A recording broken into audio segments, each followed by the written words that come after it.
Hi, everybody. How are you? Welcome to another IELTS Journey with Fabi.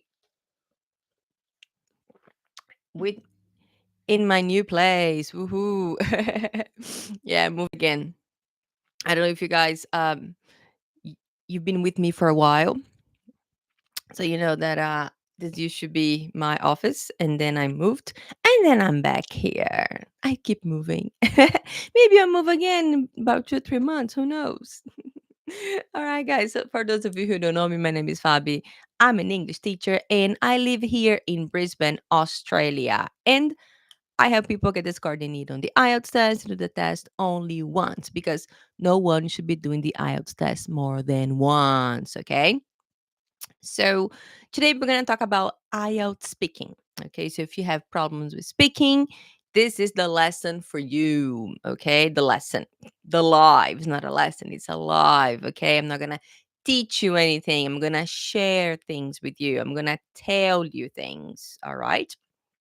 So, more specifically, okay, how to stop feeling nervous when you speak English. Mhm. That's the thing.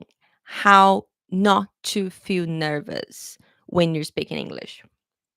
Okay, so if you have questions, you can pop the questions in, okay, and I will answer them as I go. Or if I miss your question, you can always get to it. I can always get to it at the end. All right, goody goody. So let's see. Lots of people feel fear when they're speaking.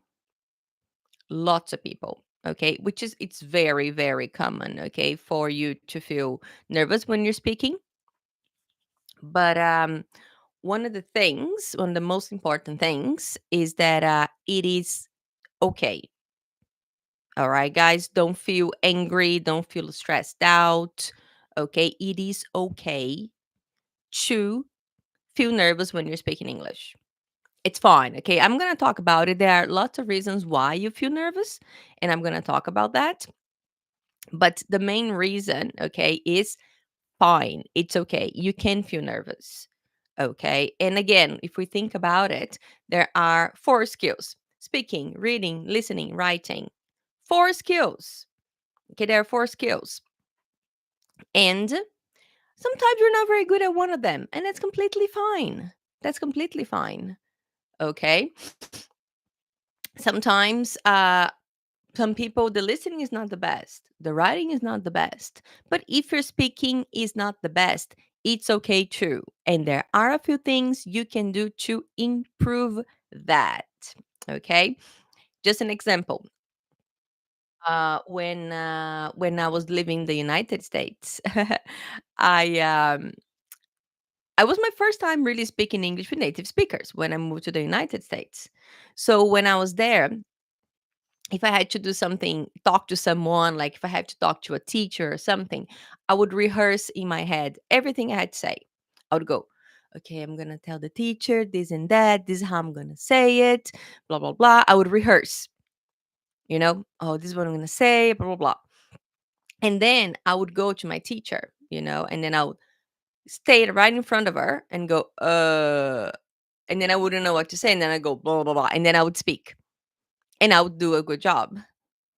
But and then I noticed, well, if I rehearse a little bit, it helps me. Nowadays I don't have to do it anymore. But when I was talking to native speakers, which was, and again, it wasn't the talking with native speakers, was more like important issues, like, I was an au pair in the United States. If I had to talk to my host mother about something important, I would rehearse and say, my God, what am I going to say, how am I going to say it?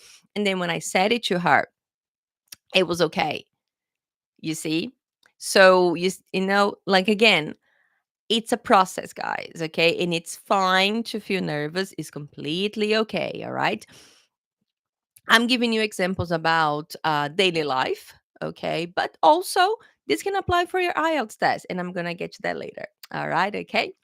One thing that is important to know is, when do you feel nervous when you're speaking? When do you feel nervous? Mm-hmm. That's something you should know. For example, I have students, um, when they're talking to me, when they're talking to their friends who are not from the same country, speaking in English, they're fine. They don't have a problem. And they always tell me, "Oh, Fabi, I understand you. I understand my friends, but when I go outside, some of these people, they live here in Australia, they live in Canada, they live in the United States. When I go outside, I can't speak because I can't understand, or I understand, but I can't speak." So this is a trigger. Trigger means, sorry guys, trigger means something that makes you do or feel in a certain way. So, and because maybe they had a bad experience when talking to someone, okay, then they think that every single experience is going to be a problem, okay, which is not true at all. Okay, not true at all. But if you have that, think about it. Why? Why am I so nervous? Is it because I'm going to talk to non native speakers? Is that why I'm nervous? Okay. Or am I worried about my accent? Yeah, they have no idea how many people tell me, "Oh, Fabio, my accent's terrible." And it's not that bad. Okay. So is it your accent that is the problem? For you, in your opinion, again, I'm talking about what you think, not the reality. Okay. And guys, that's why it's so important to have feedback, because sometimes we have something in our minds. Okay. Oh, my speaking is bad because my grammar is bad. And then you start talking to a teacher and ask for some feedback. And the teacher says, "Actually, your grammar is not that bad. It's more your pronunciation." And you go, "What? I didn't know that." And then you can work on your pronunciation, you see? So identifying, okay, why? Why are you worried? Why? Um, Please, hands up if you don't like talking on the phone in English. So many of my students, they go, "Oh my God, Fabi, I can't speak on the phone." And again, that helps. And again, I do think that looking at a person's face also helps. So that's something else, okay, guys, that you can think about. Okay, so again, today we're talking about the fear of speaking, especially the IELTS test. Okay, so I'm just gonna talk to you about some um, general things, and then we're gonna get into the IELTS test itself. Okay, um, so let's say you're worried about to speaking, you're scared of talking in front of people. Think about why. Okay, there must be a reason there. Just think about it. Okay, and again, try to get some feedback from a teacher, because then the person will be able to tell you, yes, this is good, this is bad, and then you know exactly what you're dealing with. Okay, but that's generally speaking. Now, when we think about the IELTS test itself, okay, there are lots of reasons why people would feel nervous. Can you tell me some of the reasons why people feel nervous during the IELTS test? Can you tell me? I have a big list. And people tell me, because people tell me all the time, right? Okay, so one of the reasons is you're being tested. You're being tested. And you have that feeling that you need to be perfect, right? And that feeling needs to be perfect. So when you have that feeling that you have to be perfect, that's when you make mistakes, because you're putting a lot of pressure on yourself. Oh, this needs to be perfect. And then you make mistakes. That's one reason. Second reason is some people are just stressed about tests, right? And that makes them nervous. And I have had people who talk fluently, and then when they're doing practice with me, they get amazing scores, and then they do the real test, and it's not that good. It happens too. Okay. Or sometimes just the fact that you don't know the topics you're going to be asked about, that can also make you feel nervous, right? Or just the fact that maybe you start well, and then it gets to a question that you don't know how to answer. And then you just feel very, very nervous after that, which is common too. Okay. There's a comment here. Teacher, you are the best. Greetings from Colombia. I'm watching your live while I'm working. Hey! Thank you for that. But don't let your boss see it. All right, cool. Okay, guys. So just think about that. Okay, guys, just think about that. All right. And again, I'm gonna tell you what you can do to help with that.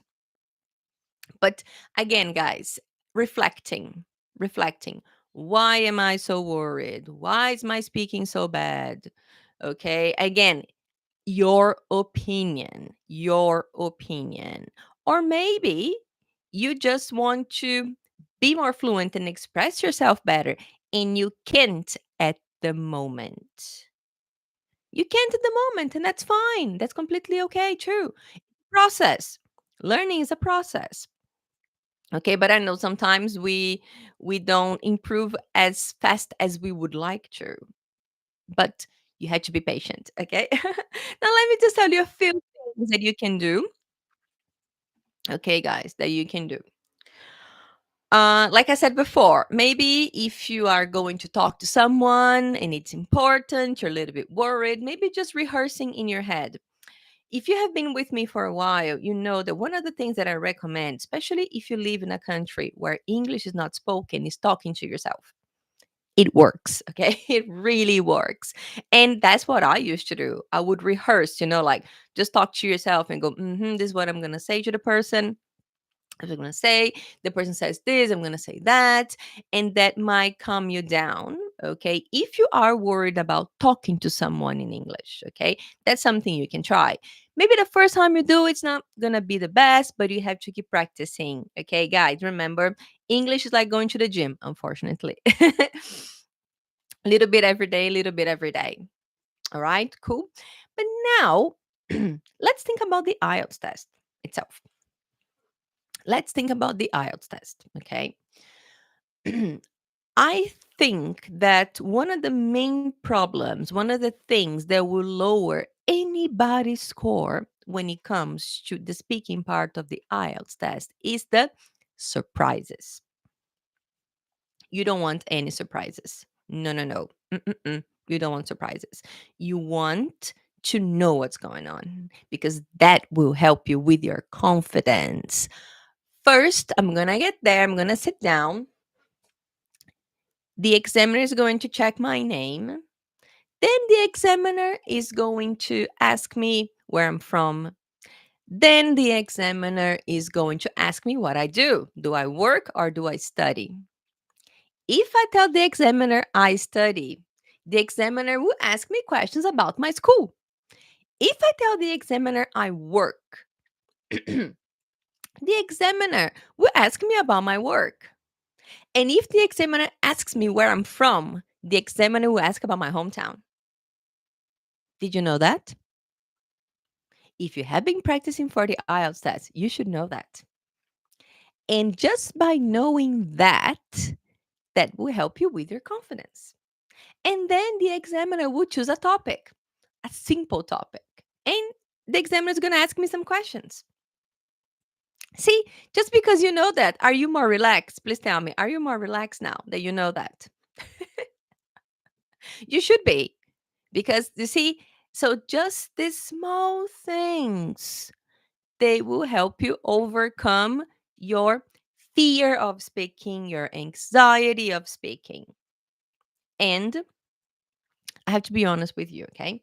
Let's say 7, 8 years ago, everyone who's going to do the IELTS test would tell me, oh my God, it was horrible. The speaking test.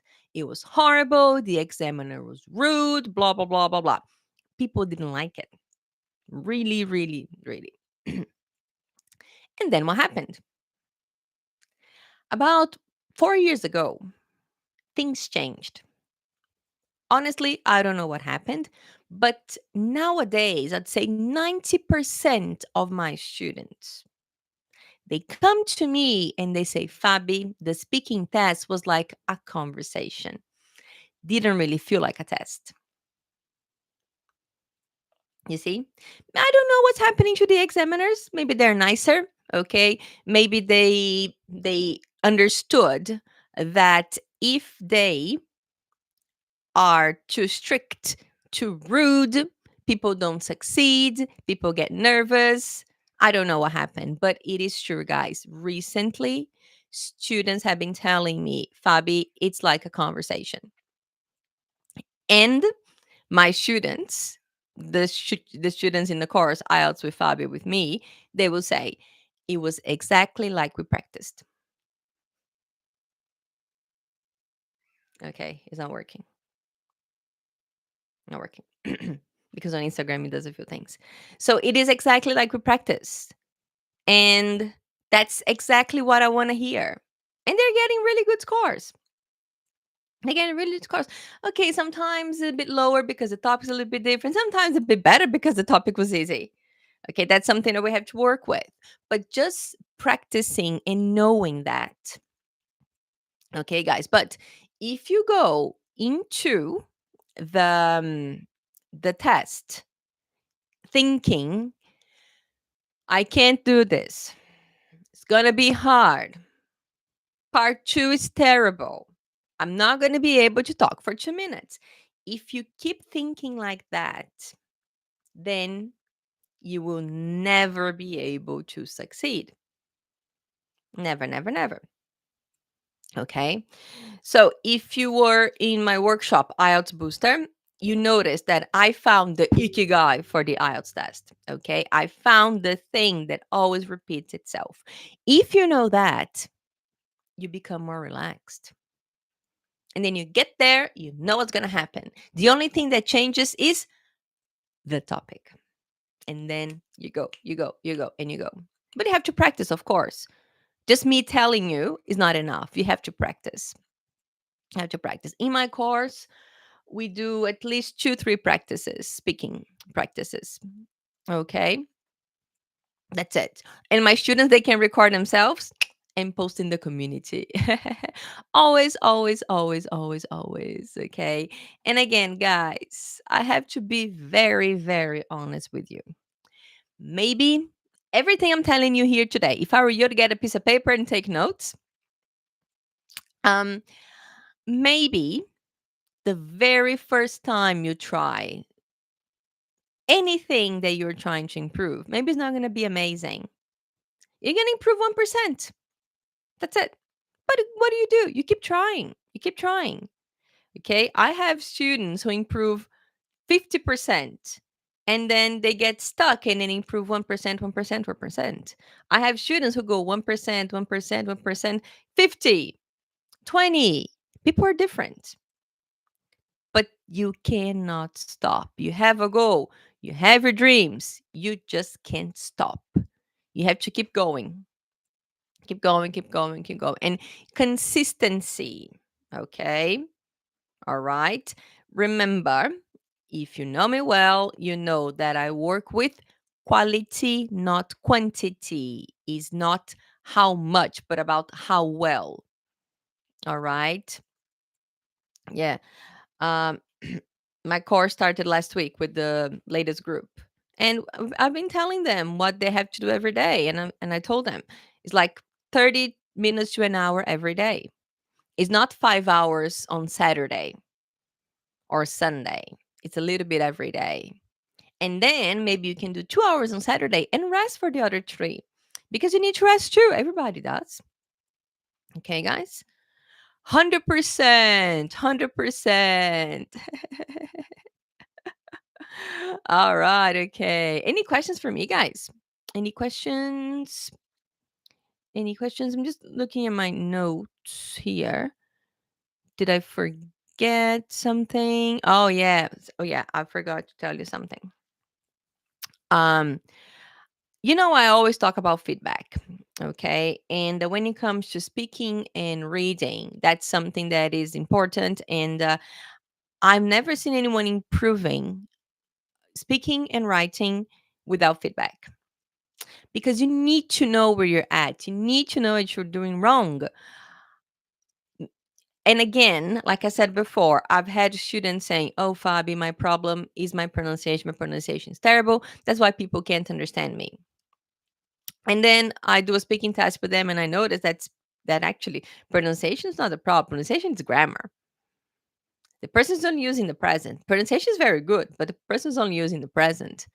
You see? So again, it's a good idea to get someone to listen to you and to know exactly what you have to do to improve.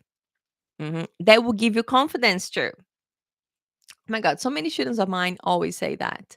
They always say, "Oh my God, Fabi, just because I thought I couldn't, and then we did a speaking test, and you gave me 6.5, and I need a 6. Oh my God, I think I can." And then the person goes do the test and gets 6.5. You see, that's the kind of thing I'm talking about. Okay, sometimes good to be in just in an environment where you have support. Like in my course, it was funny because I was sleeping. Right, it was uh night here in Brisbane and Australia. And then some of my students, they were in the group, and one person asked a question, the other person helped, and the other one had a question, and they were helping each other.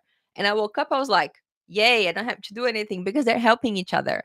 Okay. And then, oh, you did so well. I really like that. And they're doing the challenge also, and people are commenting on each other's posts, and that's awesome. Okay, so just small things like this, okay, guys, small things like this that you can do to improve. All right. Any other questions for me about speaking? Are you nervous when you have to speak? Tell me. Are you nervous? Don't be. Don't be nervous. Don't be nervous. It's okay. It's okay. All right. No question for me today. I had some comments here, some little hearts here. No questions? All right. So let me just do a recap for you today. Okay. So today we're talking about fear of speaking. Okay. Fear. People get anxious. Okay. There's a comment here. Teacher, the thing I want to know is how can you speak English in Spanish country? Yes, it's exactly. I don't think you got the beginning of the. Someone said, I like how you speak. Thank you. I try to be very clear because I'm a teacher. Okay. I'm a teacher. I have to be very clear. Guys, my accent is not Australian, it's not American, it's not British. Okay. I'm from Brazil, as you know, and my accent is clear. My accent is not British, it's not American. My accent is the clear accent. All right. I just want to be as clear as I can so you can understand me. Sometimes I talk too fast. Yeah. But I don't know if I told you this story. A few years ago, I was working at an English school here in Brisbane, and I was teaching a conversation class. And then I had some new students, and they were staring at me like for the first 2 days, like, and I don't think they could understand me. And then the following week, um, these two students who couldn't, they were like that. They were more like, uh-huh, uh-huh. And there were two new students like, and they couldn't understand me, I think. And then I heard one saying to the other, then said, oh my God, she speaks too fast. It's so hard to understand. I'm gonna change this class. And I said, no, no, no, don't change. Last week when I started, I couldn't understand. But now I can. It means I'm improving because I don't think she's speaking slower. So that's a good thing, guys. That's a good thing. So he was very happy that he could understand me then, like, oh my God, the first day was horrible, but then I got used to it now. And now I can understand Fabio. Oh my God, it was so hard in the beginning.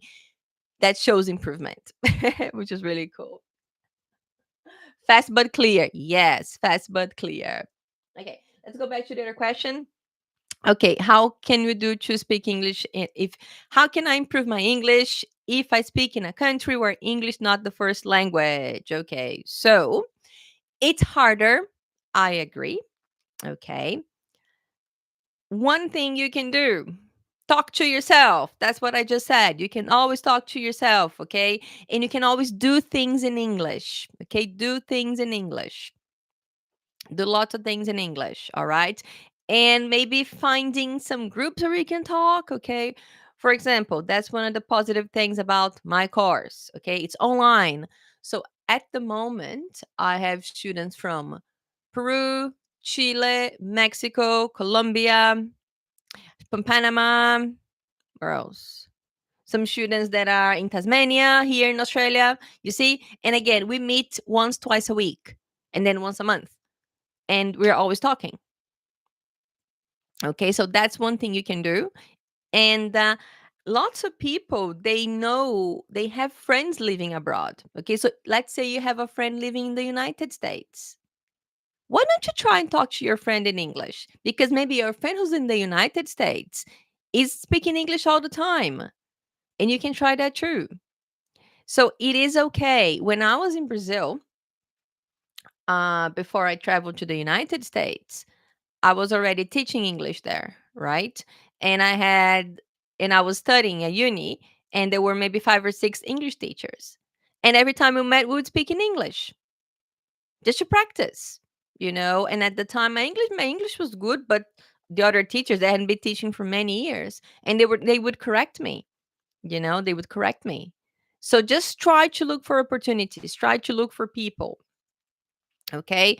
And then you say, oh, I don't know, I don't know. Think about it. Think hard. Maybe you do. Maybe you do. Start thinking about it today. Make a list of the things you can do. Okay. If you can't find anything, send me a message. Fabi, I tried everything you told me. Didn't work. Okay. Send me a message. All right. Any other questions from you guys? Any other questions? So today we're talking about speaking, more specifically speaking for the IELTS test and being a little bit nervous. Okay. I think that practice helps.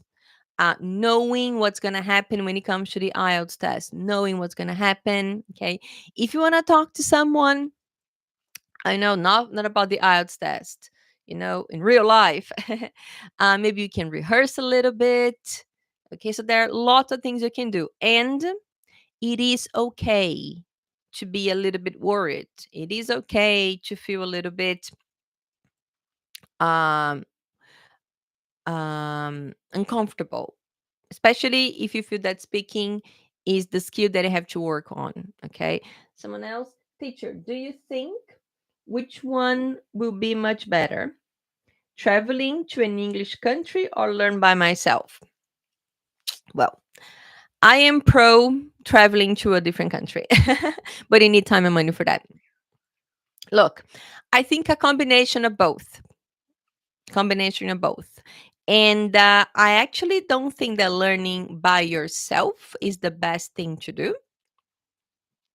I always think that you should have some guidance, because if you just do things by yourself, it might take you longer because you might not know what you're doing. My recommendation is also look for guidance and do it by yourself. Two things. But if you have the opportunity, if it is one of your dreams to live abroad, travel abroad, study abroad, just do it. But if you want to study abroad, remember you might need the IELTS test, especially if you want to go to university abroad. Okay. So I think there is no right answer for that one, but a combination. That's what I did. When I was studying English in Brazil, twice a week, an hour. So it's 2 hours a week that I was at school. But then I would do so many things by myself. Maybe if I had only done things by myself, like I wouldn't know my mistakes. I wouldn't know where to go. So everything I did at school, I would do more, you see? And then if I was doing more things that were different, I would go to my teacher and ask questions. Hey, what about this? What about that? What about that? You see? I think it's important to have some guidance. Very, very important to have some guidance. All right. That's my opinion. And if you can go abroad, just go abroad. Just go abroad. Because again, like you get to talk to, and again, you get to be in the environment 100%. And also you learn about the culture. I think it's amazing. There are things that I would never have learned if I never left Brazil. Nowadays, you can learn lots of things, you know, because of the internet and all of that. But still, I think nothing beats living abroad. That's my personal opinion. Another question? Thank you so much, teacher. The first time I saw you, I thought you were from the United States. A lot of people, actually, um, people think my accent's quite American, but then I'm from Brazil, so it's not really American. So people say I'm Canadian. I don't know. Yeah. But guys, I'm from Brazil, okay? I don't want to look like I'm from another country. I am from Brazil, okay? And I just try to be very clear with my English so everyone can understand me. All right. Okay. Any other questions for me? Anything else? No? All right. Okay. So I'm going to go, but I'll be back on Thursday. Okay. Same around same time. Around the same time. And if you have any other questions, you can always pop the questions in the comments or send me a message. Okay, you can get in touch with me. All right, okay. I will be back. And guys, it is okay to feel a little bit frustrated about your speaking. That's completely fine. But there are things you can do. Okay, so if you want to catch this again, this will be available on YouTube. And if I were you, I would watch it again with a piece of paper to take some notes of some of the things you can do to improve. All right. Okay. I'll see you. Bye.